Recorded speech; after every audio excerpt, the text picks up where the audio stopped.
자, 우리 전기 회로와 에너지로 들어갑니다. 전기 회로와 에너지로 들어가면 이제 뭘 볼 수가 있냐면 우리는 지금 이제 노트북 같은 경우 회로를 워낙 잘 만들어 놔서 두꺼워요, 얇아요? 얇아요.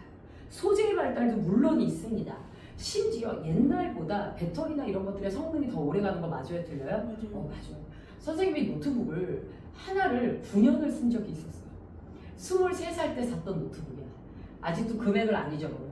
183만 8천 원. 그때 183만 8천 원이면 그냥 누구 한 사람의 한 달치 월급이야. 그러니까 한 달치 월급으로 다 노트북을 산 거야. 그때 노트북의 생명은 뭐죠?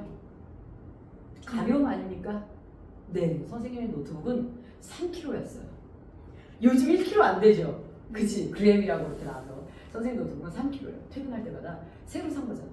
노트북의 생명은 가벼움이지 하고 어깨에다 걸잖아요. 어깨 이렇게 내려가. 한쪽 어깨를 들 수가 없어.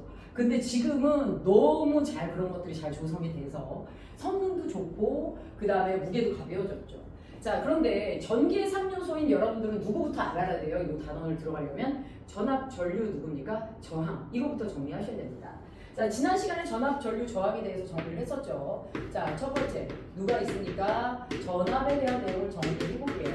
약자도 누구 쓴다고요? V. 약자를 만드는 이유는 뭐 때문이라고요? 네, 우린 누굴 만들어내려고? 공식을 만들어내려고. 그래서 이거에 대한 정의를 내린 사람은 이 이제 얘네들의 그 단위를 결정하죠. 그래서 전압이란 누가 됩니까? 자, 전류를 무엇하게 하는 흐르게 하는 누가 됩니까? 원인, 힘. 이걸 우리가 뭐라고 해요? 전압이라고 얘기하죠. 그래서 전압의 누구는요, 단위가 누가 됩니까? 전압의 단위 V라고 쓰고 뭐라고 읽어요? 볼트라고 읽어요. 근데 일반적으로 우리가 이제 전압 110V, 220V 들어봤을 거야. 우리나라 옛날에 110V였어. 근데 지금은 2배로 높은 몇 볼트예요, 얘들아? 220V죠. 자, 일본이 아직 110V인데요. 사실 선생님 한 18년 전쯤에 제주항공 특가 같은 거야. 그래서 내가 기억하기로는 한 5만 원 선에서 제주항공 비행기표를 끊었어. 어딜 갈 때? 일본을 갈 때. 이건 무조건 가야죠. 애들도 막 동의를 아예 가야죠 선생님 그건 고고 막 이랬어. 갔어. 그리고 숙박비도 되게 저렴하게 갔어. 그래서 이제 갔는데 우리 요렇게 해서 무엇했냐면 갔더니 이제 110V의 전압인 거야. 그래서 이제 노는 동안은 잘 못 느꼈는데 머리를 감고 머리를 말릴 때 드라이기의 성능이 이루 말할 수가 없어. 그러니까 머리가 마르질 않는 거야. 내 머리숱도 안 많고 길이도 짧은데 결국 뭐 해야 돼? 드라이기가 머리를 같이 흔들어야 한 40분 지나면 머리가 마르는 거야. 그래서 사실 지금 우리나라 전압이 되게 높아졌는데요. 근데 이제 선생님 그렇게 생각해요. 그 결핍은 무엇이에요? 진화의 원동력이야. 작년에 일본을 다시 가봤다. 110V에서 엄청나게 높은 누가 나와요? 바람이 나와요. 그러니까 전압이 높아진 게 아닌데 지진 때문에 110V를 쓸 수밖에 없거든요. 그런데도 불구하고 기계 성능이 좋아져서 나빠졌어? 너무 좋아져. 그래서 이 전압은 전기의 시작점이 전압이에요. 얘가 없으면 전자는 흘러갈 수 없습니다. 자, 두 번째 이제 누구로 들어가죠? 네, 전류로 들어갑니다. 자, 전류의 약자 누가 있습니까? I가 있죠. 그치? 자, 그러면 전류는 무엇이냐? 전압의 이게 누구요? 일정 방향에 누구의 흐름을 말합니까? 전하의 누구요 얘들아? 흐름. 요거를 우리가 뭐라고 해요 얘들아? 전류라고 해요. 원래는 전자의 흐름이라고 말하는 게 맞아요. 그런데 이 표현에 있어서 우리가 뭔가 제한하는 부분이 조금 있다가 얘기를 해줄 거야. 그래서 우리는 전자의 흐름이라고 얘기하지 않고 전하의 흐름이다라는 표현을 하게 됩니다. 그 다음에 이 전류는 자, 이 세기에 따라 우리가 이제 단위를 쓰게 되는데요. 자, 암페어라고 얘기해서 A라는 약자를 쓰게 되는데요. 요거는 이제 이 사람의 이름이 원래 앙페르라는 사람이야. 근데 저걸 이제 영국식 발음으로 하면 암페어가 되는 거고, 그래서 A 저 사람이 이제 앙페르라는 사람이 저기에 대한 단위를 이제 설정하고 암페어를 쓰게 되는데요. 자, 1암페어는 몇 미리암페어다? 1000미리암페어다라고 얘기를 해요. 자, 예전 교과서는 볼트에도 미리볼트라는 걸 줬거든요. 지금은 미리볼트를 주지 않는다는 건 시험 문제가 훨씬 더 쉬워졌다는 얘기입니다. 자, 그래서 만약에 시험 문제에서 우리 주로 암페어를 쓸 거예요. 그렇기 때문에 시험 문제에 200mA다. 그럼 몇 암페어로 바꿔서 대입하셔야 돼요? 0.2암페어로 바꿔서 대입하셔야 됩니다.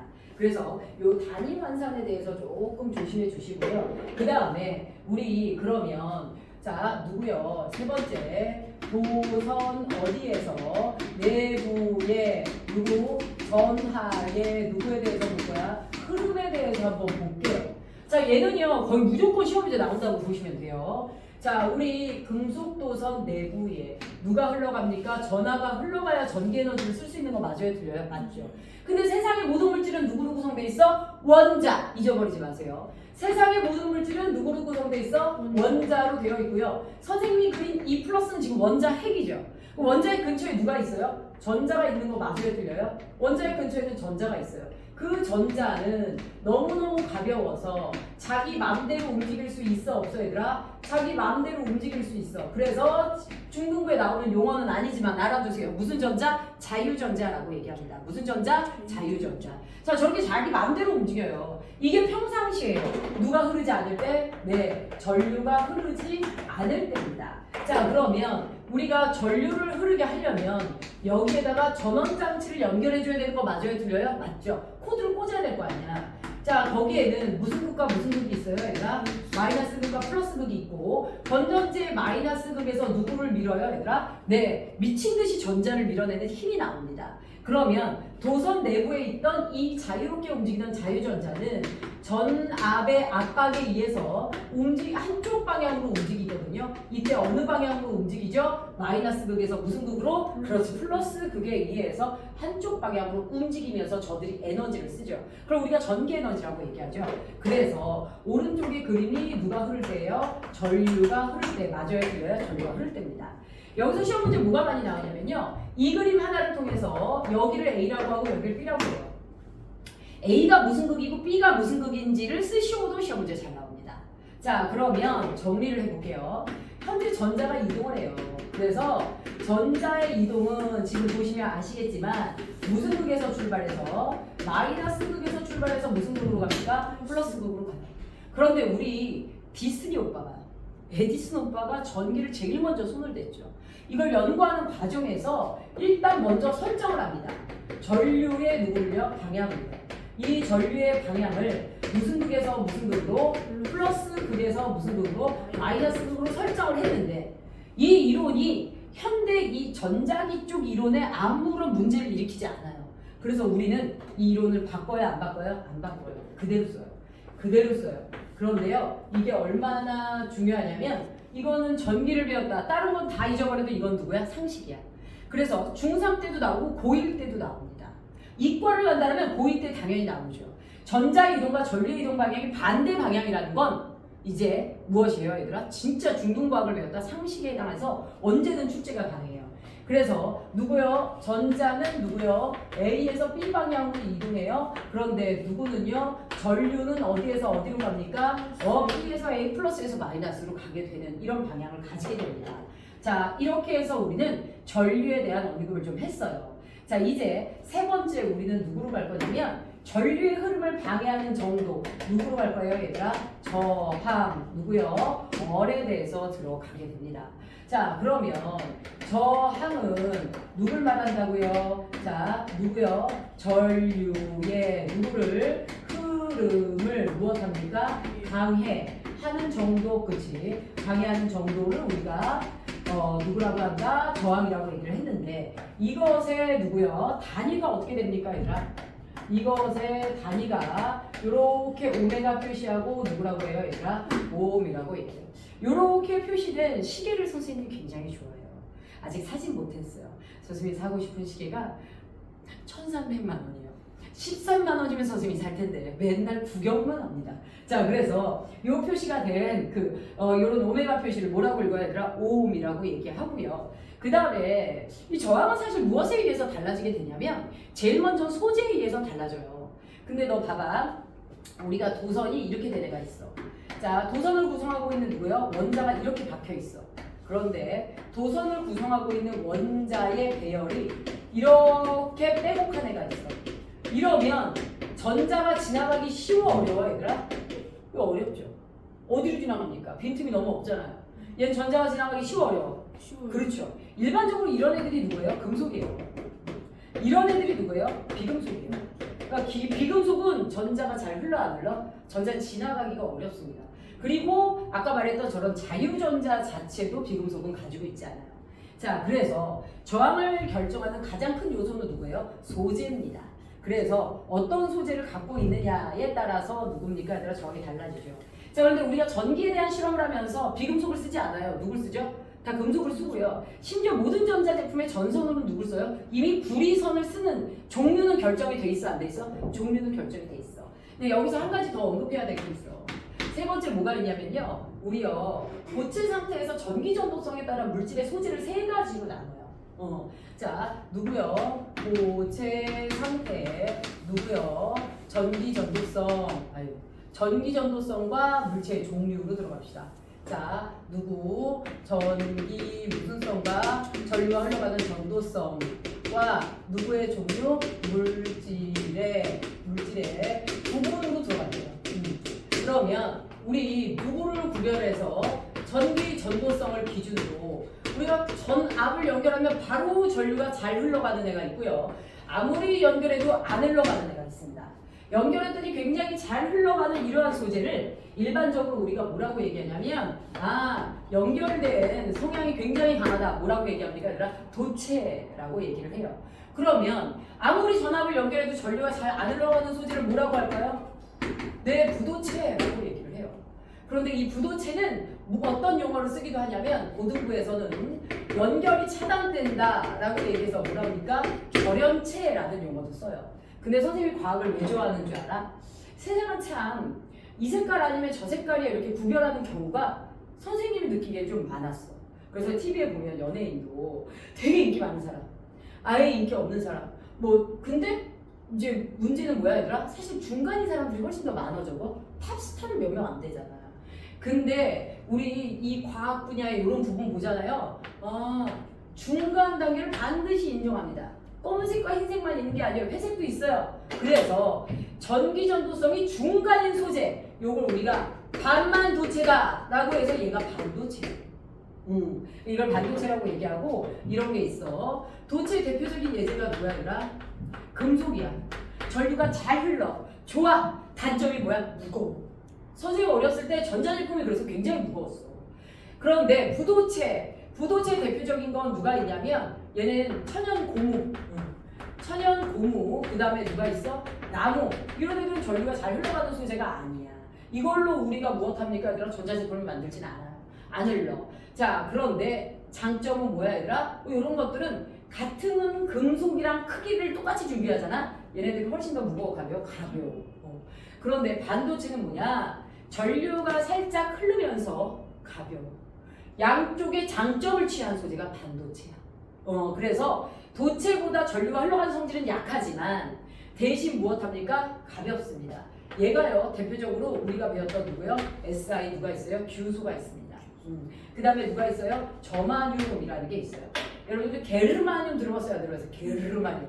그게 제가 원소 기호를 썼을 때 그거를 그냥 무엇한 거야 얘들아? 그냥 알파벳을 그대로 읽으면 게르마늄이 돼.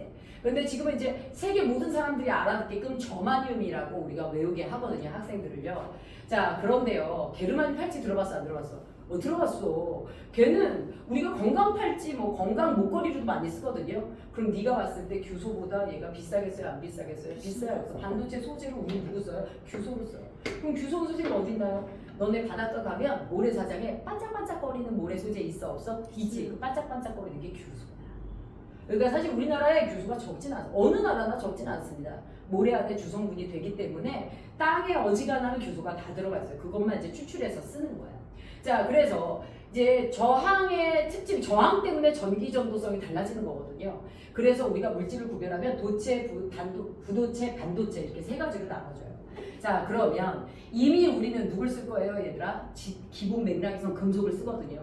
같은 금속을 가지고 실험을 할 때 누구요? 저항의 누구요? 크기를 결정하는 요소 봅시다. 저항의 크기를 무엇하는 결정하는 누구를 볼 거야? 요소를 볼 거야. 자, 지금부터 잘 보세요. 일단 선생님이 이렇게 전선을 준비했어. 이 전선의 저항이 몇 옴이야? 10옴이야. 전자 몇 명이 건너는데 2명이 저 전선을 지나가는데 저항이 몇 옴이야? 15옴. 됐을까요? 그런데요, 선생님이 전선 하나를 더 연결할 거예요. 두 가지 방법이 있죠. 하나는 옆으로 갖다 붙이고 하나는 밑에다 갖다 붙이는 거야. 그럼 볼게. 하나를 옆에다 갖다 붙여볼게. 그러면 이 전자들 입장에서는 10옴을 건너고 또 몇 옴을 건너야 돼? 10옴을 건너야 돼. 그럼 저항이 몇 옴이 되는 거야? 20옴이 되는 거야. 저항이 커지네. 그래서 여기서 정리돼야 될 내용. 저항의 길이 영어로 렌스의 약자 L을 써요. 그래서 길이가 뭐해지면 커지면 누구는요? 저항이 커져요? 안 커져요? 커져요. 그래서 전선을 길게 하는 게 유리하지 않아. 그래서 우리 멀티코드 살 때 전선 길잖아요. 계속해서 무엇합니까? 저항에 의해서 전기 에너지 손실이 발생합니다. 되도록이면 코드를 짧게 하는 게 좋아요. 자, 그 다음에 무엇합니까? 얘가 이렇게 해서 얘가 몇 옴이야? 10옴이라고 얘기했지. 하나를 더 갖다 붙여. 밑에다 갖다 붙인 거야. 자, 갖다 붙였으니 이렇게 되겠죠. 자, 그러면 어떻게 됩니까? 자, 10옴인데 길이 두 개죠? 아까는 길 하나로 전자 두 개가 다 지나갔단 말이야. 이번에는 길 하나에 전자 몇 명씩 지나가면 돼요. 그렇지. 아까보다 훨씬 더 쉬워져, 어려워져? 지나가기 쉬워지네. 소재 자체는 10옴짜리였는데 밑에다가 갖다 붙였더니 어떤 일이 발생합니까, 얘들아? 그래서 지나가기 쉬워집니다. 그래서 저항이 커져 작아져? 작아져. 5옴으로 확 줄어들어 버려요. 됐을까요? 그러면 여기서는 어떤 결론을 내릴 수 있어? 무엇합니까? 단면적을 우리가 뭐라고 해요? S라고 얘기하거든요. 단면적이 넓어졌더니 저항이 커져요? 작아져요? 저항이 뭐해집니까? 작아집니다. 됐을까요? 그래서 단면적과 저항은 비례다 반비례다? 반비례다야. 됐을까요? 자, 그래서 이렇게 되는 걸 볼 수가 있습니다. 자, 그 다음에요. 여기서 한 가지 더 알려줄게요. 우리가 앞으로 전자제품을 이렇게 그러니까 옆으로 쭉쭉쭉 하나의 선으로 연결하는 방법. 이런 걸 우리가 무슨 연결이라고 얘기해요? 직렬 연결이라고 얘기할 거예요. 요걸 무슨 연결? 직렬 연결. 자, 그 다음에 연결한 거 밑에다가 중첩돼서 연결합니다. 길을 넓히는 거죠. 요걸 우리가 무슨 연결이라고 얘기해요? 병렬 연결이라고 얘기합니다. 그러면 전자제품 입장에서는 직렬 연결보다 병렬 연결이 손실을 줄일 수 있는 방법 맞아요? 들려요? 손실을 줄일 수 있는 방법이에요. 자, 이렇게 되어 있어요. 자, 그래서 멀티코드 있지. 멀티코드 보면 멀티코드 이렇게 구멍이 있잖아. 그치? 멀티코드 구멍이 이렇게 연결돼 있잖아. 이렇게 멀티코드가 있으면 얘네들은 다 무슨 연결이야? 얘들아? 병렬 연결. 이렇게 해서 병렬 연결이야. 한 줄, 두 줄, 세 줄 이렇게 중첩돼서 병렬 연결이야. 자, 저렇게 연결돼야 손실이 많아요, 적어요? 전기에너지 손실이 적습니다. 그렇죠? 그래서 이렇게 되고요. 그 다음에 이제 여러분들 알아두셔야 될 게 뭐냐면, 자, 저항의 크기를 결정하는 요소. 그래서 요거를 이제 공식을 정리합시다. 그럼 저항 R은 어떻게 돼요? S분의 L의 무슨 관계다? 비례관계야. 자, 여기서 는이 아니에요. 선생님이 이 물고기 표시 우리 1일차 수업에 알려줬었죠. 비례 반비례 표시다. 반비례되는 항목은 어디에? 분모에. 비례되는 항목은 어디에? 분자의 집에 넣어라. 는이 아니에요. 만약에 는이다 그러면 R은 S와 L을 가지고 구할 수 있어야 돼. 근데 S와 L을 가지고 못 구합니다. 그런데 애들이 낚이죠. 시험 문제에 단면적이 몇이다. 자, 20 무엇이다? 제곱미터이다. 아니, 단면적이 된다. 저기 길이가 20제곱미터짜리. 그 다음에 단면적이 5제곱밀리미터짜리. 밀리미터짜리. 얘 도선을 사용한다. 저항을 구하시오. 그럼 애들이 뭐라 그래? 5분의 20 해가지고 몇이야? 4 하고 구하는. 아니요. 이 문제 조건들을 잘 보셔야 돼요. 쟨 필요 있는 조건이 아닙니다. 자, 뭐가 있냐면요. 이런 게 있어요. 예를 들어 선생님이요. 저항 몇 옴짜리예요? 저항 10옴짜리야. 전선의 저항 R이 몇 옴이야? 10옴의 전선이 있어. 얘를 전선을 몇 배를 잡아서 늘리냐? 2배를 잡아서 무엇합니까? 늘립니다. 2배를 잡아서 뭐예요, 얘들아? 늘려요. 그러면 저항은 몇이 되니? 하고 물어봐. 여기에 저런 조건이 붙는 거야. 그러면 애들이 5분의 20 해서 4옴 이렇게 쓰는 거야. 또는 전선을 2배 잡아 늘렸지? 그러니까 5분의 몇이야? 40 해서 8옴이라고 쓰는 거야. 아니요. 이 전선의 저항은 몇 옴이에요? 10옴. 맞죠? 전선의 저항은 몇 옴이야? 10옴이야. 그런데 문제는 바로 무엇이냐면 이 전선을 2배로 잡아서 늘렸지. 그러면 저항 R은 S분의 누구라고 했어? L이라고 했지. 길이가 몇 배 되는 거야? 2배. 그런데 늘어났으면 단면적이 두꺼워져 얇아져. 너 전선을 잡아서 눌려봐. 두꺼워져 얇아져. 그렇지. 길이가 길어진 만큼 얇아지는 게 이치지. 가래떡 있는데 가래떡 자꾸 쭉 잡아당겨봐. 두꺼워져 얇아져. 그렇지. 그래서 길이가 두배 되면 단면적이 몇 분의 몇 배? 2분의 1배 되는 거예요. 그래서 결국 분모분의 분자 몇 배가 됩니까? 4배 되는 거 맞아요? 틀려요? 그렇죠. 그러면 저항은 원래 몇 옴이었어요? 원래 10옴이었는데 4배가 되는 거야. 그래서 답은 몇 옴이 되는 거야? 그렇지. 저건 필요 없는 조건이야. 저거는 니네한테 함정에 해당하는 거야. 저런 걸 쓰면 안 되고 이 공식 자체를 좀 잘 알아두셔야 됩니다. R은 S분의 L에 비례관계 있다. 이렇게 알겠죠? 자, 이렇게 하면 여러분들 일단은 첫 번째 전기 도입이 끝났어요.